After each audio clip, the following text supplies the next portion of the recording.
This is the VoiceOver Marketing Podcast, episode number 34. Hello and welcome to this episode of the VoiceOver Marketing Podcast. My name is John Melly, and this is the podcast dedicated to teaching in-depth and advanced marketing strategies for people in the voiceover and audio production professions. My goal is to help you make more money by showing you ways to leverage your time, charge more for your talents, and allow you to spend more time doing the things you want to do in your life. Hey there, it's John. Thanks for spending some time with me today. I do appreciate it. It's been a while, and I've got a story for you. I kind of dropped off the radar for about 6-7 weeks, and I'm going to tell you why in a moment. I have been working on the show. I've had guests. I've done recordings of interviews, and I'm prepared to put those together, and I want to share those with you. But this has been a crazy month and a half for me, and hence the title of the show, What Happens When Disaster Strikes? Are you prepared for it? And even though I've prepared content for other episodes, I've decided to push those back because this is an important thing to discuss. It's not a lot of fun. If you're the kind of person that wants to put their head in the sand and pretend that bad stuff doesn't happen, then stop listening now. I am fine. I've been very, very fortunate and blessed that I am A-OK. But some people, bad stuff happens and we can't predict when they are. Even though I haven't published an episode in about 6 or 7 weeks, there have been downloads of this podcast every single day. I received emails from listeners. I got a voicemail from Evan Schmidt. So, Evan, thank you. I will play your message in an upcoming episode. People telling me they like the podcast. And, the number of downloads is 26,973 for all the episodes of the podcast from all around the world. And this wouldn't have happened without you spreading the word and telling your friends and colleagues in the voiceover and production worlds about the podcast and recommending the VoiceOver Marketing Podcast group on Facebook and on LinkedIn, and just the comments of people saying how much they value the show means so much to me. I can't tell you. I get a lot of pleasure from producing this podcast, and so you're never far from my mind. I'm always thinking of what I can talk about in the podcast that has to do with your voiceover and or production business. And life happens. So what happened? You're like, well, okay, John, get to it. Okay. Well, so I own a condominium. I bought it before I was married, and I was not there at the time when this happened, but on a Tuesday morning, my iPhone started going berserk. I started getting text messages. I started getting phone calls in the morning. It happened on a Tuesday morning. Anne started to get phone calls and messages from my sister-in-law, from my mom, from my sister. And there was a fire in the condominium building. And there are over 100 units in this condominium complex, and 36 of them were damaged and or destroyed by fire. And there was, unfortunately, a man who lost his life in the fire. And there were probably about 30 or 40 people who are permanently or temporarily displaced from their homes. And I kind of get a little emotional thinking about it because I am so fortunate. My unit was unscathed, and so were those of my neighbors. And I didn't even have to file a smoke damage claim. There was no smoke smell in my unit. Everything is fine for me. But to look across the courtyard from my deck, my balcony that overlooks the courtyard and the pool and all that, and to look across the way and see people's homes, people who lost everything, and one man lost his life. You hear about survivor guilt, and I can kind of comprehend it because I stood there with my neighbors as we looked out that evening, and we're all shaking our heads and go, how did we get to be so fortunate that, we had to wait for about 14 hours for the power and the water to get turned back on, but we could go to bed in our condos that night, whereas other people had to go find another place to live. And, other people were making other arrangements. And disaster doesn't happen on a schedule. And I went to the local school that evening where the fire department was there and the Board of Health was there and the Housing Authority was there and other officials and from different agencies and nonprofits, and a gentleman was there from the Veterans Administration to help anybody who was a veteran who may have been displaced because of the fire. And the fire chief said this in the front of the room. He said, I've been a firefighter for over 32 years, and as wonderful as the Red Cross is, you will do better. You will have better accommodations. And he was speaking to the people who needed to find a place to sleep that night and going forward.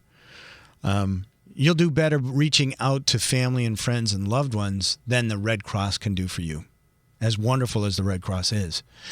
And the Red Cross even said, we'll pay for 2 nights hotel room, but you need to understand that you are in the Boston area and it's graduation season, so there are no hotel rooms available. And I was sitting in this room and I'm thinking to myself, oh my goodness. I mean, I don't want to use the word refugee. In a small sense, they were.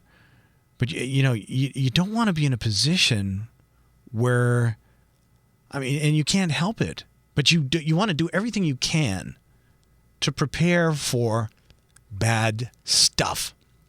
Bad stuff doesn't happen on a timetable. It happens anytime. This happened at 3:30, 4 o'clock in the morning. It didn't care that people were asleep. It doesn't wait for the sun to come up for bad stuff to happen. It doesn't care if it's, you got to go to work tomorrow, or disaster doesn't care. It just happens. And so it started me thinking, I was standing on the sidewalk, the police tape is up and the fire department's everywhere and there are ambulances there and there were buses and the Red Cross had a tent set up with juice boxes and water. And, I'm standing there after I finally processed what was happening and I got over to the property and I'm looking and there are people standing in there in their socks and skivvies with a towel wrapped around them. Because they got woken up in the middle of the night. And I just remember one gentleman standing there after the fire chief said, okay, the fire is out. Some of you will be allowed back into your units to retrieve some belongings. Some units, we can't let you in because they're structurally unsafe. And this one gentleman was standing there and he said, I've got prescription medication that I need to access.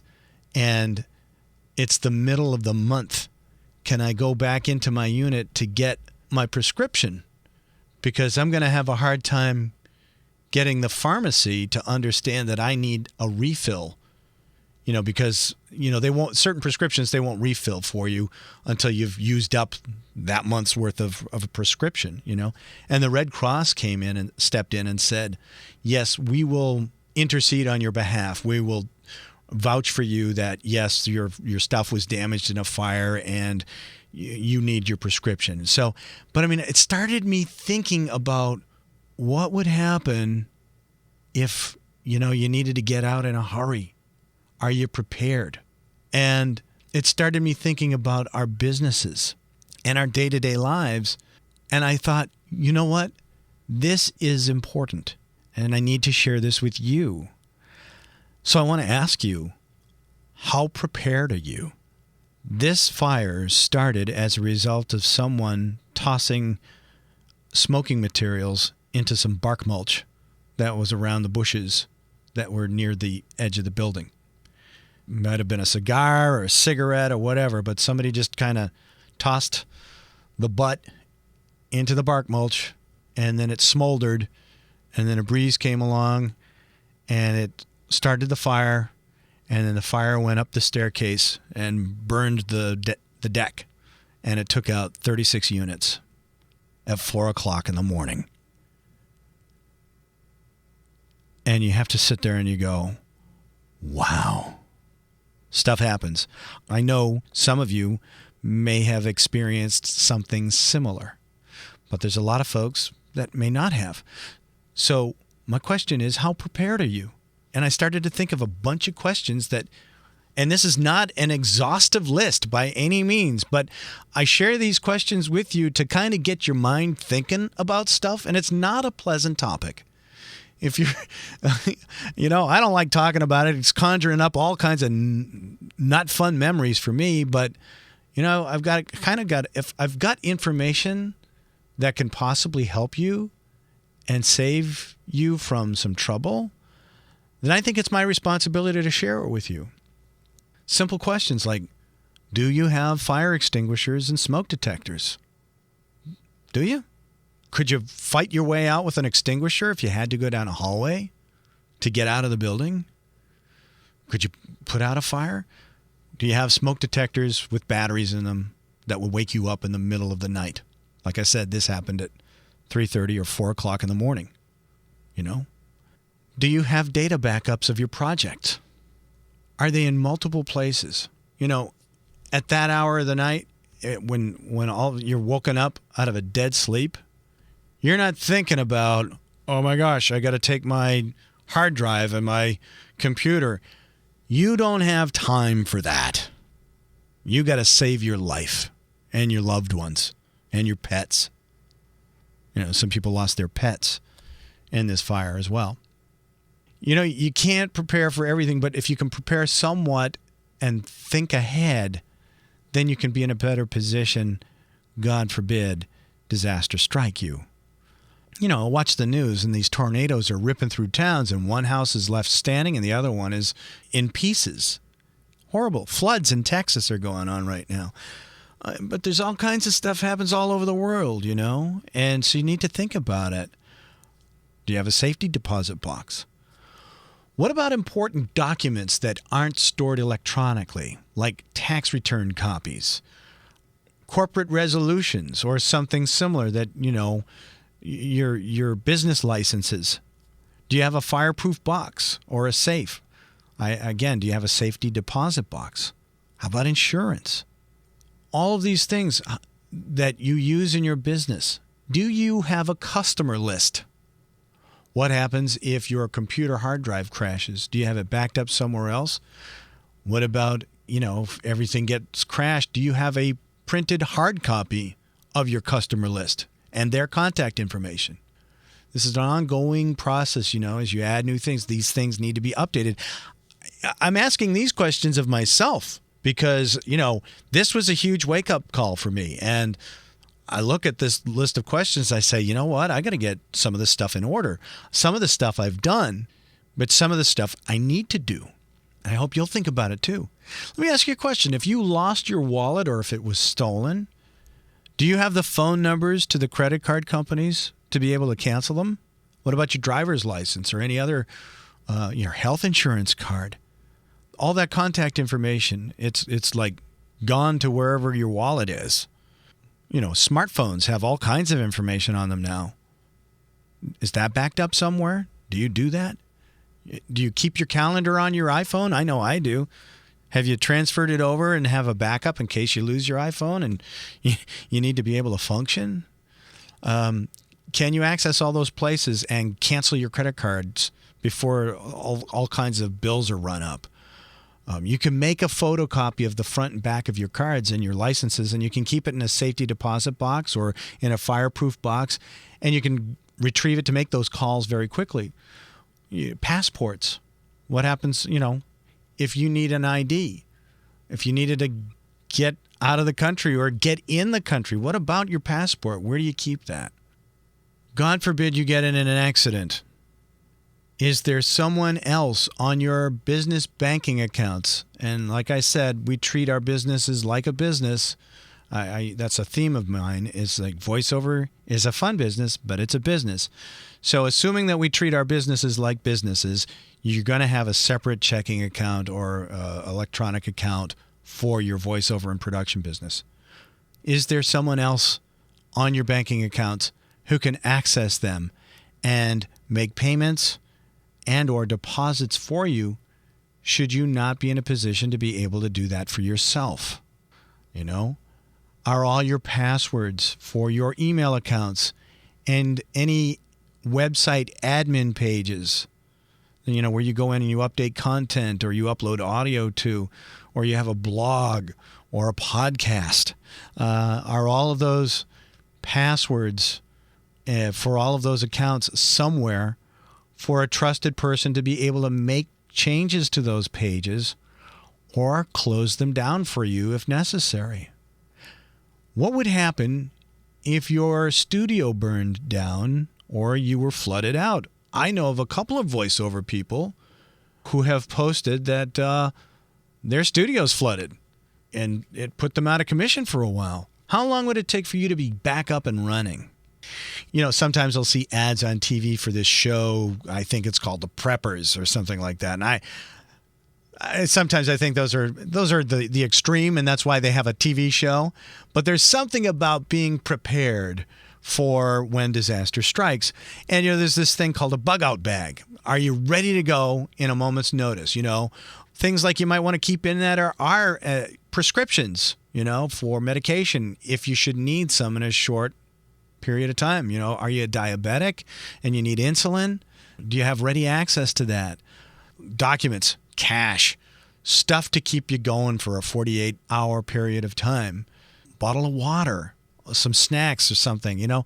You can take anything to the extreme, but a small amount of preparation is probably a good thing. Something that you can just grab and go in, you know, change of underwear and socks. Something to grab and go if you've got to get out in a hurry. You know, something that you keep by the door. Might sound strange, but stuff happens.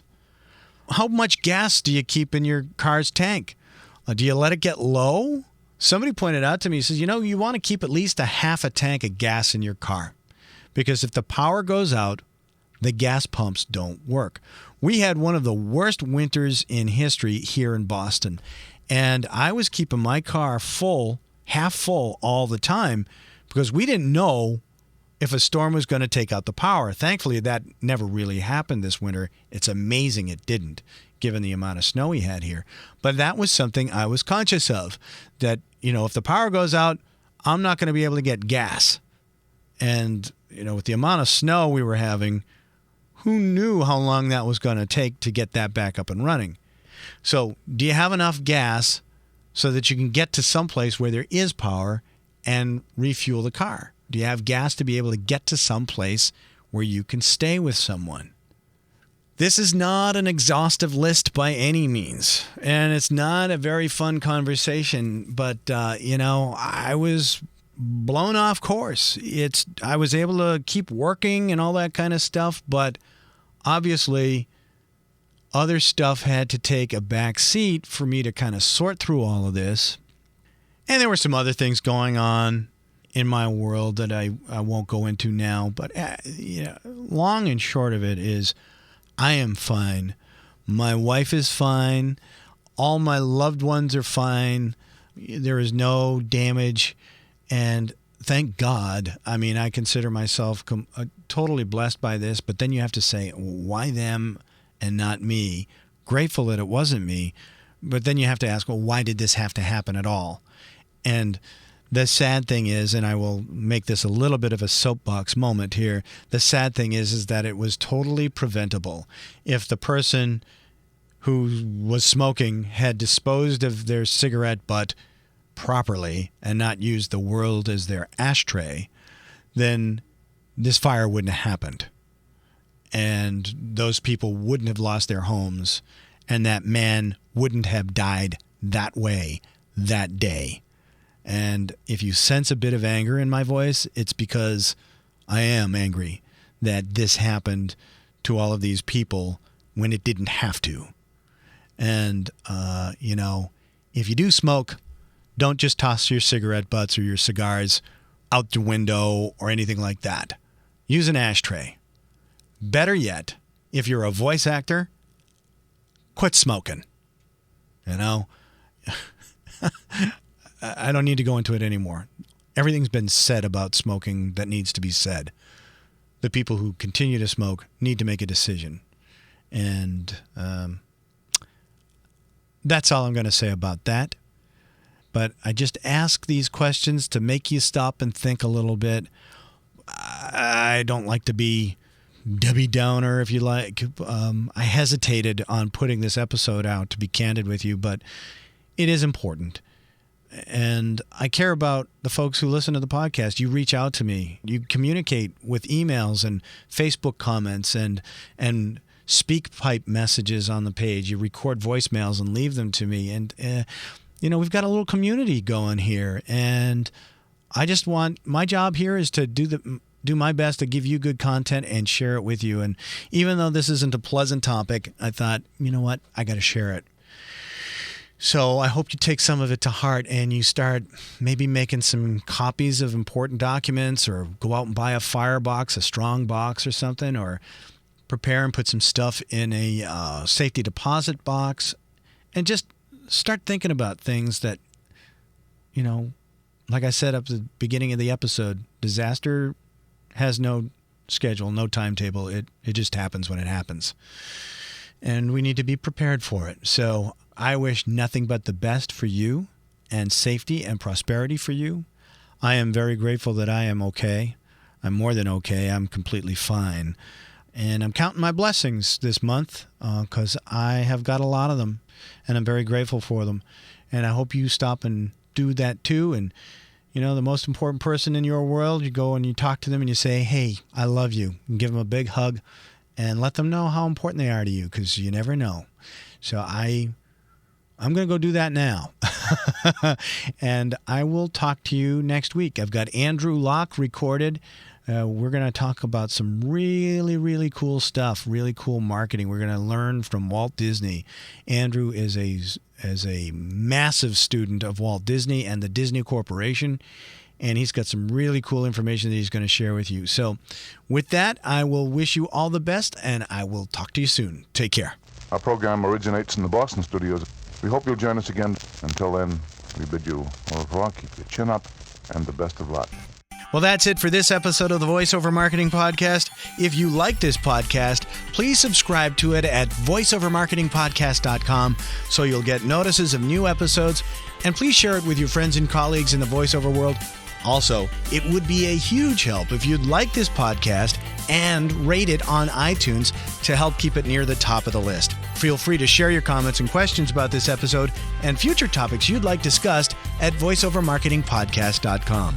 And if you'd like more information on one-on-one coaching with me and mastermind group opportunities where we focus on growing your business, feel free to drop me a line at my cyber assistant's email address at mike@johnmelly.com. Thanks for listening.